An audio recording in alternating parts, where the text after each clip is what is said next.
Israel is under fire from human rights groups for the continued sale of weaponry to the Burmese junta after intensified violence against the country's Rohingya Muslim minority.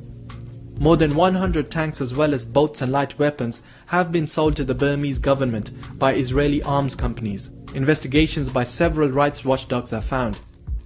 One company, TAR Ideal Concepts, has also trained Burmese special forces in northern Rakhine State, where much of the violence is taking place, posting pictures on their website of its staff teaching combat tactics and how to handle weapons. An army crackdown triggered by an attack on the 25th of August by Rohingya insurgents and Burmese security forces has triggered a major humanitarian crisis. There is a US and EU embargo on selling arms to the Southeast Asian country, which was until recently under military rule. Israel's High Court will decide on whether to ban arms sales to the country later this month, after a petition by Israeli activists.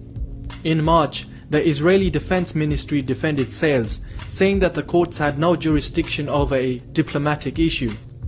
Ofer Neyman, an Israeli human rights activist, told journalists that successive Israeli governments have been selling arms to the military dictatorship in Burma for years. This policy is strongly related to Israel's oppression and dispossession of the Palestinian people. Weapons used against the Palestinians are being sold as field-tested to some of the worst regimes on the planet.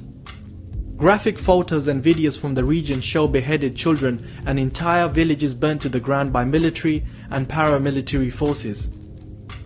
The Rohingya have been persecuted in the region for centuries due to their ethnicity and faith.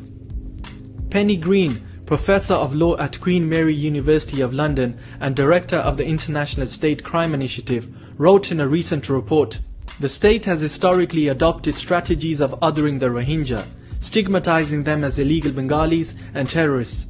The Rohingya have been isolated from mainstream society by being forced into squalid camps and prevented from leaving their villages, harassed through disenfranchisement and violent intimidation, and systematically weakened through physical and psychological destruction, overcrowding, malnutrition, lack of healthcare, torture, sporadic killings, humiliation and abuse." It is important to point out that despite suffering from decades of severe persecution, there is no evidence of Rohingya-led extremism.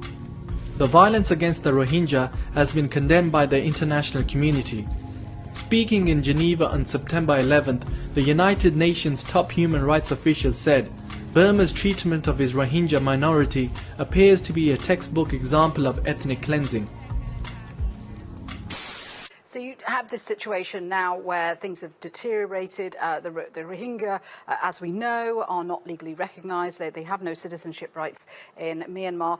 Myanmar's government is saying that the current violence is provoked by the Rohingya militants. They're saying that there is an issue of terrorism in Rakhine State. What do you make of that explanation? Well, I think we have to be absolutely clear that the real terrorism that's being conducted in Rakhine State is initiated by the government and the Burmese military. There's no doubt about that.